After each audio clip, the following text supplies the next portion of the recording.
नमस्कार, good morning. सुबह के 9 बज चुके हैं। आप देख रहे हैं इंडिया वॉइस। मैं हूं आपके साथ रिया डंगवाल। बुलेटिन की शुरुआत करेंगे बड़ी खबरों के साथ। सबसे पहले बात कोलकाता की कर लेते हैं। कोलकाता में महिला ट्रेनी डॉक्टर के साथ रेप और हत्या मामले को लेकर देश भर में डॉक्टर्स का प्रदर्शन चल रहा है। इस वजह से देश के बड़े बड़े सरकारी अस्पतालों में सेवाएं बाधित हुई है। इस बीच federation of resident doctors association ने केंद्रीय स्वास्थ्य मंत्री जेपी नड्डा से आश्वासन मिलने के बाद मंगलवार देर रात अपनी राष्ट्रव्यापी हड़ताल खत्म करने का ऐलान किया है। हालांकि बाकी के अन्य डॉक्टर संगठनों की हड़ताल जारी रहने वाली है। कुछ ऐसे भी डॉक्टर्स के संगठन हैं जो अपनी हड़ताल जारी रखने वाले हैं। बीएएमएस के Maharashtra state association of resident doctors ने कहा है कि उनकी हड़ताल बरकरार रहेगी। Resident doctors association AIIMS Delhi ने भी हड़ताल जारी रखने का फैसला किया है। वहीं सीबीआई टीम इस दौरान कोलकाता भी पहुंच गई है। आपको बता दें कि हाईकोर्ट के हस्तक्षेप के बाद सीबीआई को इस पूरे मामले में जांच के आदेश दिए गए हैं।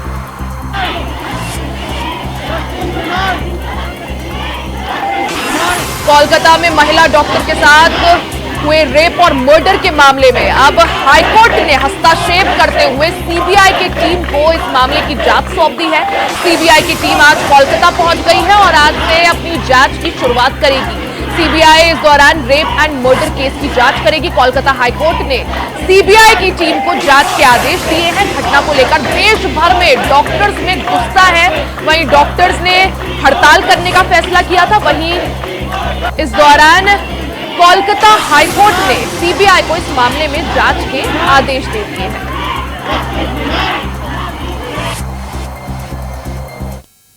रुकेंगे एक छोटे से ब्रेक के लिए, जल्द वापस लौटेंगे, कहीं जाइएगा नहीं। ब्रेक के बाद एक बार फिर से आप सभी का स्वागत है। खबरों में आगे बढ़ते हैं। खबर झारखंड से आप तक पहुंचाते हैं, जहां झारखंड हाईकोर्ट ने राज्य सरकार को संथाल परगना क्षेत्र में शरण लेने वाले बांग्लादेशियों को लेकर बांग्लादेश के अवैध प्रवासियों की पहचान करने के निर्देश दिए हैं। कार्यवाहक मुख्य न्यायाधीश सुजित नारायण प्रसाद और न्यायमूर्ति अरुण कुमार राय की खंडपीठ ने बांग्लादेशियों के अवैध प्रवास से जुड़ी एक जनहित याचिका पर सुनवाई करते हुए सरकार को क्षेत्र के मूल निवासियों की पहचान के लिए अभियान शुरू करने का आदेश दिया है। अदालत ने यह भी निर्देश दिए हैं कि राशन कार्ड, आधार कार्ड और मतदाता पहचान पत्र बनाने के लिए आवश्यक दस्तावेज आवेदकों की भूमि दस्तावेजों और निवास स्थिति की पुष्टि करने के बाद ही जारी किए जाए। पीठ ने कहा कि पड़ोसी देश से अवैध घुसपैठ ये एक खतरनाक समस्या है। राज्य तथा केंद्र के लिए यह गंभीर चिंता का विषय है। ज्यादा जानकारी के लिए सीधा रुख कर लेते हैं संवाददाता अजय कुमार पांडे का। अजय, लगातार बांग्लादेशी घुसपैठियों को लेकर झारखंड में स्थिति जो है इस वक्त बिगड़ी हुई है। इसी को देखते हुए अब हाईकोर्ट ने हस्तक्षेप करते हुए सरकार को इसी संबंध में आदेश भी दिए हैं। क्या कुछ ये आदेश है अजय? देखिए, कल जो हाईकोर्ट में है मंगलवार की सुनवाई हुई और हाईकोर्ट ने साफ तौर से राज्य सरकार को निर्देश दिया कि जो भी सीमावर्ती क्षेत्र यानी झारखंड में जितने भी जिलावर्ती हैं उनमें तमाम जिलावासियों को मूल निवासी और तथा बांग्लादेशी को पहचान करने का निर्देश दिया। ऐसे में खुद की एजेंसी ने पिछले दिनों में ही ये राज्य सरकार को यह अलर्ट किया है कि बांग्लादेश की घुसपैठी राज्य में हो रही है। हालांकि इस खबर को लेकर के जो जिला प्रशासन है वो काफी सक्रिय है। कल जो साहेबगंज जिला जो है वो जो घुसपैठियों का जो जिला माना जाता है, पाकुड़ जिला है जो घुसपैठियों का जिला माना जाता है, वैसे में वहाँ के जिला अधिकारियों ने कल हेल्पलाइन भी जारी कर दिया है और कहा है कि जो बांग्लादेशी घुसपैठे हैं उनको चिन्हित करके गुप्त सूचना के आधार पर जिला प्रशासन को सूचना दें। लेकिन सवाल यही कि किस तरह से ये जो ड्राइव है वो चलाई जाएगी, किस तरह से सत्यापन अभियान चलाया जाएगा, किस तरह से मूल निवासियों और बांग्लादेशी घुसपैठियों के बीच अंतर यहाँ पर किया जाएगा? देखिए लगातार जो घुसपैठियों को लेकर के लगातार हाईकोर्ट ने राज्य सरकार को आगाह करते रहा है वैसे में राज्य सरकार जो है इस पर हमेशा निकार करते रही है।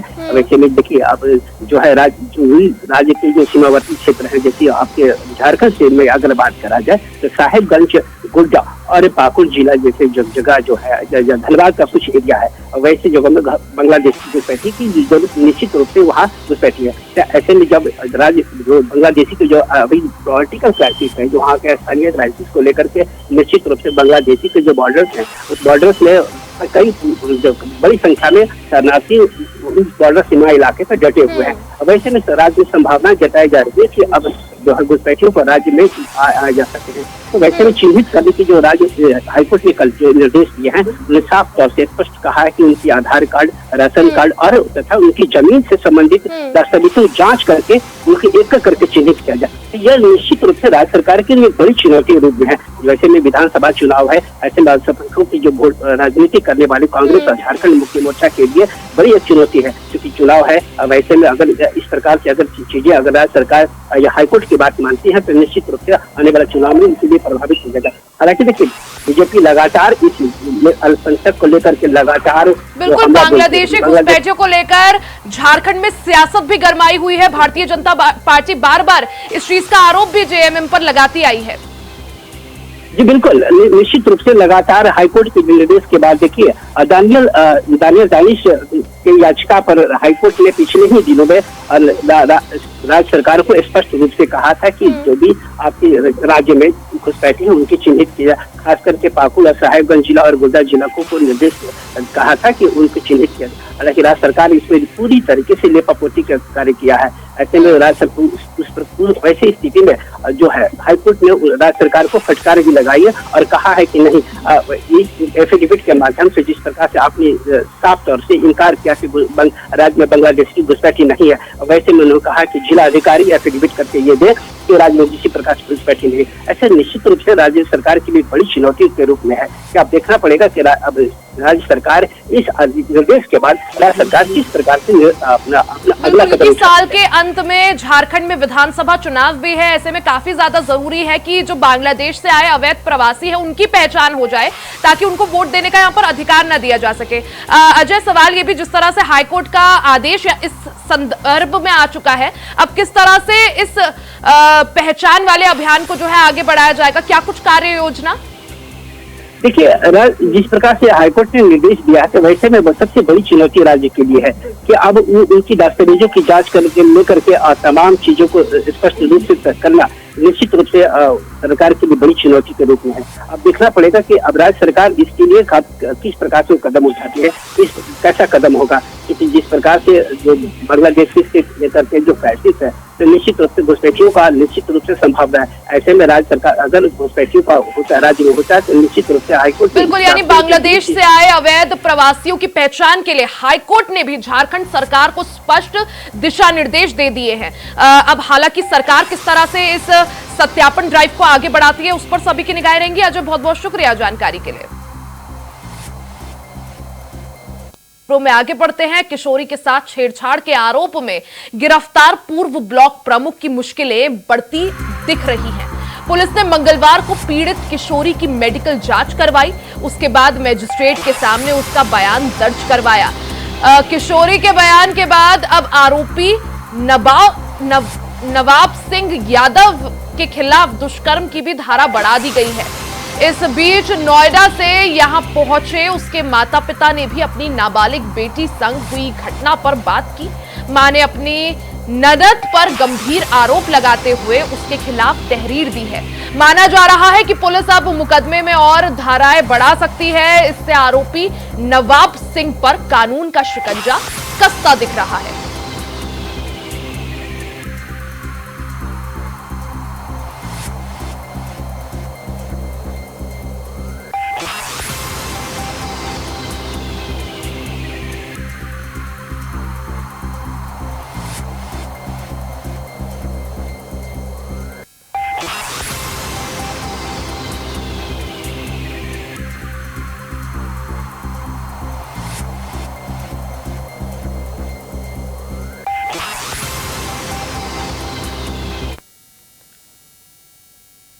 रुक करते हैं बड़ी खबर का। दिल्ली से बड़ी खबर आपको बता दें, मुख्यमंत्री अरविंद केजरीवाल के मामले में अहम सुनवाई। सुप्रीम कोर्ट अरविंद केजरीवाल की याचिका पर सुनवाई करेगा। दिल्ली शराब नीति घोटाले मामले में सुप्रीम कोर्ट में आज अहम सुनवाई है। सुप्रीम कोर्ट अरविंद केजरीवाल की जमानत की मांग वाली याचिका पर आज सुनवाई करेगा। गिरफ्तारी को चुनौती देने वाली याचिका पर भी आज सुनवाई होगी। तो ये बड़ी खबर आपको बता दें, दिल्ली से इस वक्त की बड़ी खबर, बड़ी जानकारी, जहां दिल्ली के मुख्यमंत्री अरविंद केजरीवाल के मामले में आज सुप्रीम कोर्ट में अहम सुनवाई होगी। सुप्रीम कोर्ट अरविंद केजरीवाल की याचिका पर सुनवाई करेगा। दिल्ली शराब नीति घोटाले से जुड़ा यह मामला, जिसमें दिल्ली के मुख्यमंत्री अरविंद केजरीवाल जेल में बंद हैं। हालांकि इससे पहले ईडी से जुड़े मामले में सुप्रीम कोर्ट ने अरविंद केजरीवाल को जमानत दे दी थी।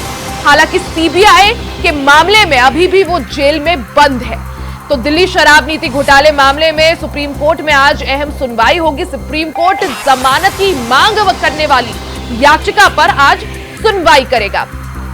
ज्यादा जानकारी के लिए सीधा रुख कर लेते हैं सहयोगी जूही सिंह का। जूही, जिस तरह से दिल्ली के मुख्यमंत्री अरविंद केजरीवाल के मामले में आज सुप्रीम कोर्ट में अहम सुनवाई, इस सुनवाई को लेकर क्या कुछ जानकारी आपके पास, कितनी देर में ये सुनवाई शुरू होगी? देखिए रिया, अभी तक तो बताया जा रहा है, जो भी जानकारी निकल के सामने आ रही है उसके लिहाज से अगर हम देखें तो केजरीवाल को जमानत मिल पाएगी या नहीं, ये कहना भी थोड़ा मुश्किल है। हालांकि अभी जो है इस मामले में सुनवाई होगी और ऐसे में आम आदमी पार्टी ये उम्मीद कर रही है कि जल्द ही सीएम केजरीवाल को भी जमानत मिल जाएगी। क्योंकि हम देखें तो जैसे हाल ही में मनीष सिसोदिया भी जो है बेल पर बाहर आ गए हैं और ऐसे में आम आदमी पार्टी के कार्यकर्ताओं में कहीं न कहीं ये एक नई उम्मीद बनकर आई है। तो ऐसे में अब जो है आज इस मामले की सुनवाई होगी और शायद उम्मीद की जा रही है कि केजरीवाल के लिए अब आगे का दौर जो है जिस तरीके से आम आदमी पार्टी के कार्यकर्ता जी जान से जुड़े हुए हैं, एक एक करके जो अन्य नेता है उनको जो है बेल मिल चुकी है और ऐसे में अब सीएम को लेकर जो है सभी लोग, दिल्ली के जो सभी कार्यकर्ता है वो उम्मीद लगाए हुए हैं। हालांकि अभी तक जो है उनके ऊपर जो है जिस तरीके से हम देखें ईडी के बाद सीबीआई का शिकंजा कसता ही रहा है। तो फिलहाल अब देखना होगा कि किस तरह से जो है जिस तरह से पहले संजय सिंह को बेल मिलना, फिर उसके बाद मनीष सिसोदिया और अब अरविंद केजरीवाल, क्या माना जाए कि जिस आधार पर संजय सिंह और मनीष सिसोदिया को बेल मिली, क्या वही आधार जो है अपनाया जाएगा? आज केजरीवाल के वकीलों की तरफ से वही दलीलें रखी जाएंगी? जी आपको बता दूं कि जिस तरीके से पहले संजय सिंह और अब मनीष सिसोदिया, मतलब दोनों के लिए बड़ी राहत मिली कोर्ट की ओर से और अब जिस तरीके से अरविंद केजरीवाल को लेकर ये जानकारी सामने आ रही है कि शायद उनको भी मिल सकती है, क्योंकि एक के बाद एक जिस तरीके से राहत मिली है आम आदमी पार्टी के कार्यकर्ताओं को, सीएम केजरीवाल को लेकर जो है बड़ी उम्मीद है। हाल ही में हमने देखा था तिरंगा को लेकर भी सीएम केजरीवाल ने आतिशी को लेकर झंडा फहराने का उन्होंने अनुरोध किया था। हालांकि इसको खारिज कर दिया गया है, लेकिन अगर हम देखें कहीं न कहीं इन चीजों से आम आदमी पार्टी के अंदर भी थोड़ी बहुत नोक-झोंक शायद देखने को मिल सकती है, क्योंकि अगर खुद मुख्यमंत्री जो है इसके संचालक है पार्टी के और वो अपने तरीके से हैंडल करते हैं तो शायद जो है कार्यकर्ता उनसे ज्यादा खुश रह पाएंगे और ऐसे में जो उम्मीद है वो कहीं न कहीं बढ़ गई है और आज देखना होगा कि कोर्ट की ओर से क्या फैसला आता है। बिल्कुल जूही, सबकी निगाहें इस फैसले पर रहेंगी, क्योंकि अगर दिल्ली के मुख्यमंत्री अरविंद केजरीवाल को जमानत मिलती है तो दिल्ली विधानसभा चुनाव से पहले ये आम आदमी पार्टी के लिए संजीवनी होगी सबसे बड़ी।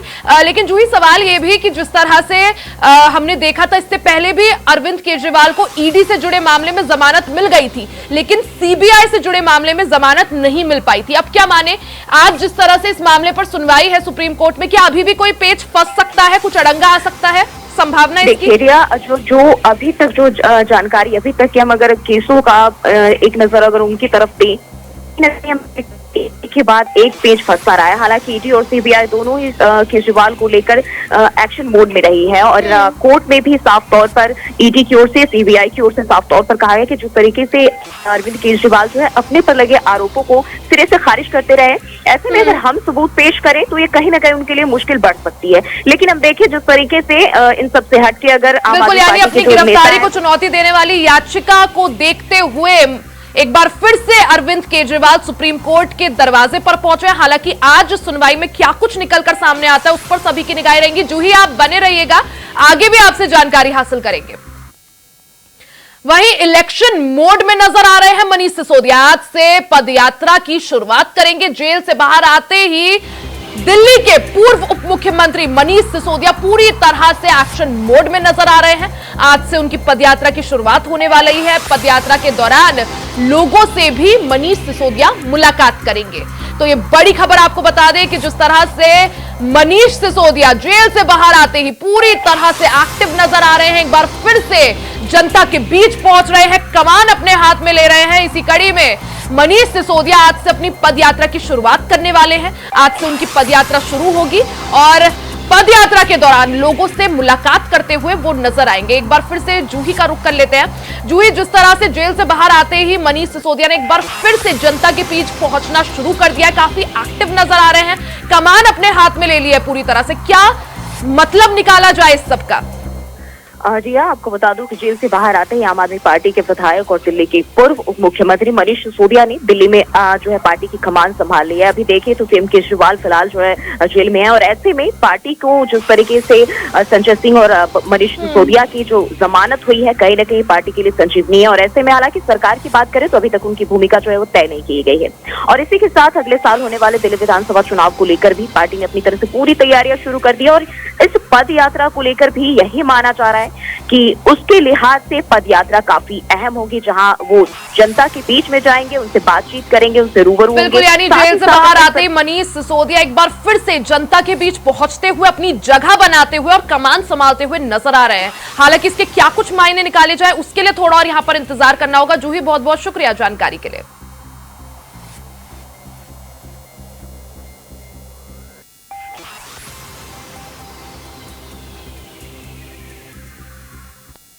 सीधे आपको देहरादून लिए चलते हैं, जहां मुख्यमंत्री पुष्कर सिंह धामी सफाई अभियान की शुरुआत कर रहे हैं। तो तस्वीरें आप देख सकते हैं, मुख्यमंत्री पुष्कर सिंह धामी के साथ कैबिनेट मंत्री प्रेमचंद अग्रवाल, कैबिनेट मंत्री सतपाल महाराज और कई सारे जो लोग हैं वो मौजूद हैं। सफाई अभियान की शुरुआत जिस तरह से भारतीय जनता पार्टी द्वारा 15 अगस्त के मौके को देखते हुए हर घर तिरंगा यात्रा जो है वो चलाई जा रही है, सफाई अभियान का भी यहां पर आगाज हुआ है। तस्वीरें आप देख सकते हैं, देहरादून से तस्वीरें, जहां मुख्यमंत्री पुष्कर सिंह धामी, उनके साथ कैबिनेट मंत्री प्रेमचंद अग्रवाल मौजूद हैं और भारतीय जनता पार्टी के तमाम कार्यकर्ताओं को आप देख सकते हैं, लोगों को आप देख सकते हैं सफाई अभियान की शुरुआत करते हुए मुख्यमंत्री पुष्कर सिंह धामी। 15 अगस्त को स्वतंत्रता दिवस के मौके पर उसको देखते हुए भारतीय जनता पार्टी द्वारा सफाई अभियान या हर घर तिरंगा यात्रा की शुरुआत यहां पर की गई है। इसी कड़ी में आज मुख्यमंत्री पुष्कर सिंह धामी देहरादून में सफाई अभियान चलाते हैं। एक सेकंड अरे यार सर, एक सेकंड प्लीज। आजा आजा आजा आजा।